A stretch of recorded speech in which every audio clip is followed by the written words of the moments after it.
आछे दिन पाछे गए हरि से किया नहेत, फिर पछताए होत क्या जब चिड़िया चुग गई खेत। तो संस्कारों में बलिष्ठता भक्ति से आती है। आचरण में भक्ति होगी तो कोई भी संसार का आकर्षण तुम्हें मोड़ नहीं सकता, लिख लो। तो इसलिए भक्ति स्वतंत्र सकल रस खानी, बिनहु प्रयास नहीं पावहि प्राणी। तो अपने पुत्रों को, अपनी पुत्रियों को आप जीविका तो दे सकते हो सज्जनों, भक्तिमती माताओं, इसमें कोई दोहराए नहीं। उनके लिए तो आप लोग रात दिन एक करने में लगे हुए हो।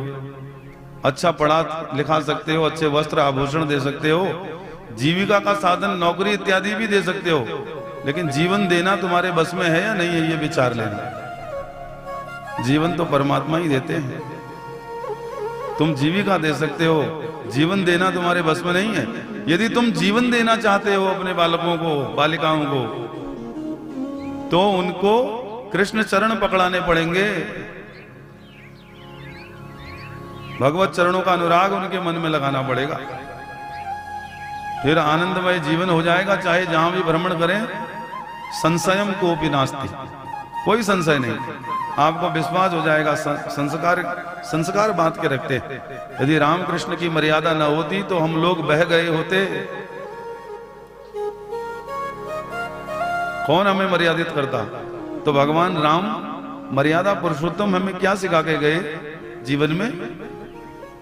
त्याग, त्याग की भावना स्वर्ग से भी अधिक सुंदर। त्यक्त्वा सुदुस्त्यज सुरेप्सित राज लक्ष्मीम, धर्मिष्ठ आर्य वचसा यदगादरण्यम, माया मृगम दयितैप्सित मन्मधावद, वंदे महापुरुष ते चरणारविंदम। वो मर्यादा की पराकाष्ठा है। एक बार मां के मुंह से निकला कि राम को वनवास भेज दो, तत्क्षण चल दिए, एक सेकंड का समय नहीं लगाया।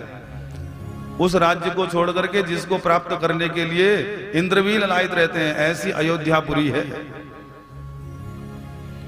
ऐसा रघुकुल है, ऐसा इक्ष्वाकु का ये वंश है।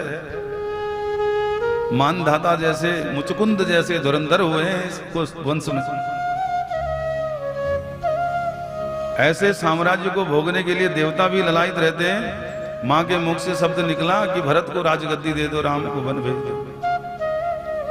त्यक्त्वा सुदुस्त्यज राज लक्ष्मीम, धर्मिष्ठ आर्य वचसा। वन में चले गए। वन में भक्त थे। भगवान मन में विचारने लगे कि ऐसे राज्य, ऐसी संपदाएं तो हमारे उदर में अरब खरब, हम यहाँ राज्य भोगने के लिए थोड़ी आए हैं। तो ऋषि मुनियों के साथ रमण किया, सत्संग की ज्ञान की गंगा बहाई, संसार को शिक्षा दी। माया मृगम दयितैप्सित मन्मधावत। सीता जी को जब माया मृग दिख गया सोने का, देखो प्रेम की पराकाष्ठा भी है भगवान, धर्म की भी और प्रेम की भी। अपनी प्राण प्रिया से इतना प्रेम करते हैं, सीता जी ने कहा कि ये मृग मुझे ला दो। आकर्षण हो गया। भगवान ज्ञान कराने के लिए बाहरी आकर्षण। सोने का कहीं मृग होता है? तो सीता जी को सोने के मृग से आकर्षण हो गया। भगवान राम ने देखा कि आश्चर्य में दम अत्यंत, ये जनक नंदिनी सोने के मृग पर रीझ गई। उस मृग को लाने के लिए, पत्नी के लिए, प्राण प्रिया के लिए प्रेम देखो, प्रेम की पराकाष्ठा देखो, दौड़ पड़े। लक्ष्मण से कह गए कि यहीं पर रहना, मेरी आज्ञा के बिना हिलना मत। अब उस माया मृग ने आवाज लगाई, लक्ष्मण। हाँ राम।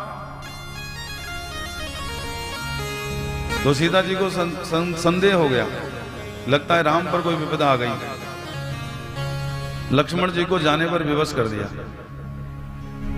ध्यायतो विषयान पुंसः संगस्ते सुपजायते। बाहरी आकर्षण का परिणाम बता रहे हैं हम आपको, जरा ध्यान दीजिएगा। लक्ष्मण जी को भी भेज दिया, जाओ अपने भ्राता का रक्षण करो। लक्ष्मण जी ने कहा, माता भगवान राम पुरुषोत्तम है, उन्हें कोई दिक्कत होने वाली नहीं, तुम चिंता मत करो, उनकी आज्ञा है, मुझे यहीं रहना है आपके रक्षण में। लेकिन मृग का आकर्षण है, मृग लेने के लिए गए हुए, इसलिए लक्ष्मण जी को भी जाने के लिए विवश करिए। क्या तुम अपने भाई से प्रेम नहीं करते हो? अपने भाई के लिए जाओ, मेरी आज्ञा। लक्ष्मण जी ने रेखा खींच दी, ठीक है माता, गुरु माता है, भगवान राम को अपना आराध्य मानते, उनके चरणों में उनकी मति रती, रेखा खींच के चले गए। जैसे सोने के मृग का आकर्षण माता की आंखों को छल गया, वैसे ही छलने के लिए रावण ब्राह्मण का रूप लेकर के आ गया और दान मांगा। सीता जी से कहा, देवी ये कौन सा दान दे रही हो जो दिल्ली के अंदर से दे रही है? मैं दिल्ली के बाहर हूं, तुम दिल्ली के अंदर, ऐसा दान देना तुमने कहां से सीखा? क्या तुम वही हो जनक नंदिनी जिसके बारे में कहा जाता है कि विदेह नगरी की रानी है, राजा विदेह, वही हो तुम? माया का ऐसा जाल चला कि बुद्धि भ्रमित हो गई। साधु न हो यही साधु ते हो ये न कारज हानि। मन में विचार किया कि साधु से कोई कार्य की हानि नहीं होती, लेकिन मर्यादा को भी नहीं लांघना है, इस बात का भान नहीं रहा। कहने का तात्पर्य यह है कि जो बाहरी आकर्षण है, इसको गहराई से समझ लेना, जान लेना आवश्यक है। और इस बात को, इस कपट को, इस छल को समझने के लिए किसकी आवश्यकता है?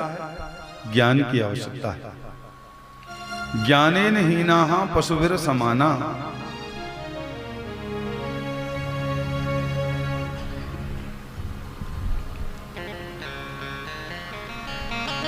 सज्जनों, ज्ञान ही वह साधन है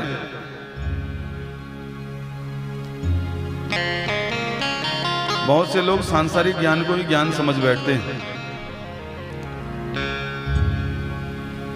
उनके मन में विचार आता है कि ज्ञान के विषय में कह रहे हैं, हम तो बहुत पढ़े लिखे हैं, सब जानते हैं, समझते हैं। ये जो लौकिक ज्ञान है, ये सामान्य ज्ञान है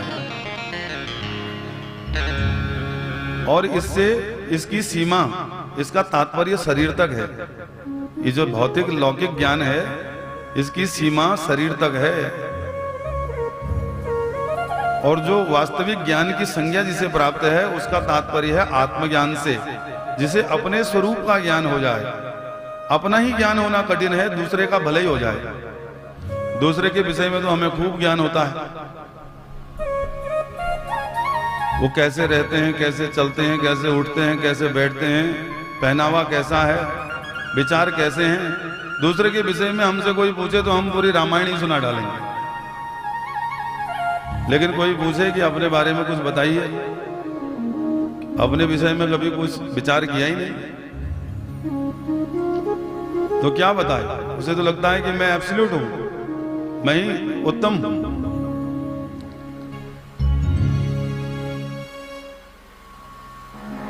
वो सांसारिक ज्ञान को ही ज्ञान समझ बैठता है। जैसे इन नैनों से सारी सृष्टि दिखती है सज्जनों, भक्तिमती माताओं, लेकिन कोई कहे कि अपनी आंखों से अपने आप को देखो, तो आप कहोगे महाराज ये तो बड़ा असंभव है, अपनी दृष्टि से अपने आप को कैसे देखें? अपने आप को देखने के लिए तो दर्पण की आवश्यकता पड़ती है। अपनी आंखों से अपने आप को नहीं देखा जा सकता, उसके लिए दर्पण चाहिए। वही दर्पण है आध्यात्मिक ज्ञान। तो सर्वस्व लोचनम शास्त्रम, शास्त्र उसी ज्ञान की चर्चा कर रहा है, ये सामान्य संसार के ज्ञान की चर्चा नहीं कर रहा। यस्य नास्ति अंध एव सः, जिसके पास ये शास्त्र रूपी लोचन नहीं है, वही अंधा है संसार में। मतलब जो शास्त्र से, शास्त्र का मतलब है अनुशासन, जो जीवन का अनुशासन करने के लिए जिसकी रचना हुई है, जिसका निरूपण हुआ है, वो शास्त्र है। तो शास्त्र वेदोनुकूल है, वेद के अनुसार सब कुछ बता रहा है, और वेद परमात्मा है, वो आदेश देता है। इसलिए वेद की व्यवस्था में चलना हमारी आवश्यकता है, हमारी जरूरत है। यदि हम नहीं चले तो केवल पाश्चाताप ही हाथ लगेगा। इसलिए सज्जनों, बाहर गिरने वाली वृत्तियों को हम एक ही प्रकार से रोक सकते हैं, जब हमने प्रभु चरणों का अनुराग मन में लगा लिया तो हम अपनी गिरती हुई वृत्तियों को स्वयं संभाल सकते हैं। वो दर्पण है शास्त्र ज्ञान। विश्वासो गुरु वाक्येषु स्वस्मिन् दीनत्व भावना मनोदोष जयस्यैव कथायाम निश्चला मतिः। मन के दोषों को जीत करके गुरु महाराज के शब्दों पर विश्वास करके जो कथा में अपनी मति को स्थिर करता है, कथा सुनने के लिए सब विसर्जन कर देता है। इधर उधर के प्रपंचों को छोड़ करके एकाग्र चित्त होकर के कथा सुननी चाहिए भगवान की, क्योंकि ये कथा है भगवान की, ये किसी सामान्य व्यक्ति की कथा नहीं है। इस कथा को सुनने से अमृत मिलता है। तमसो मां अमृत गमय। मृत्यु से व्यक्ति अमृत की ओर जाता है, अज्ञान से ज्ञान की ओर जाता है। इसलिए ये भगवान श्री की कथा बड़ी अनंत है। और यदि प्रभुत्व के कारण परिणाम यह हुआ आकर्षण का कि सीता माता को भी जीवन में कष्ट झेलना पड़ा। उन्होंने मर्यादा की रेखा क्या लांगी, सर्वस्व हरण हो गया और कष्ट में पड़ना पड़ा, मुसीबत में पड़ना पड़ा। मानो भगवान राम अपने चरित्र के द्वारा लोक शिक्षा प्रवाहित कर रहे हैं। ये बाहरी आकर्षण इतना घातक है कि जो राम को छोड़ करके, राम संग में है, माता जानकी के संग अंग राम है, पुरुषोत्तम भगवान है, लेकिन उनका आकर्षण मृग के प्रति हो गया। उन्हें सोने का मृग चाहिए। आई तो थी सब कुछ छोड़ छाड़ करके राजमहल का सुख, वनवास में पति के संग आनंद की अनुभूति करने के लिए आने का विचार तो अच्छा था, लेकिन वन में आकर के वृत्तियों में दोष आ गया। तो वृत्ति में दोष आया तो कष्ट झेलना पड़ा। इसी प्रकार जब जब वृत्तियों में दोष आता है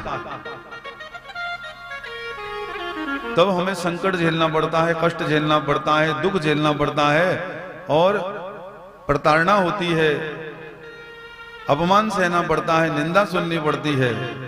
वृत्तियों को शुद्ध रखने के लिए राममय बनाकर रखना पड़ता है, कृष्णमय बना करके रखना पड़ता है। और फिर यदि वृत्तियां भगवतमय हों, भगवान का भजन प्रबल हो, तो भगवान फिर चाहे अनायास ही हरण ही हो जाए, भगवान छोड़ते नहीं है। फिर तो हर हाल में वर्ण करेंगे। तो सीता माता को लाने के लिए वन वन भटके, सामान्य व्यक्तियों की जैसी लीला करी, लेकिन सीता माता को हर हाल में वापस लेकर के आए, क्योंकि वो राम के चरण अनुरागी भी है, राम के चरणों में समर्पित भी है। जय जय श्री राधे।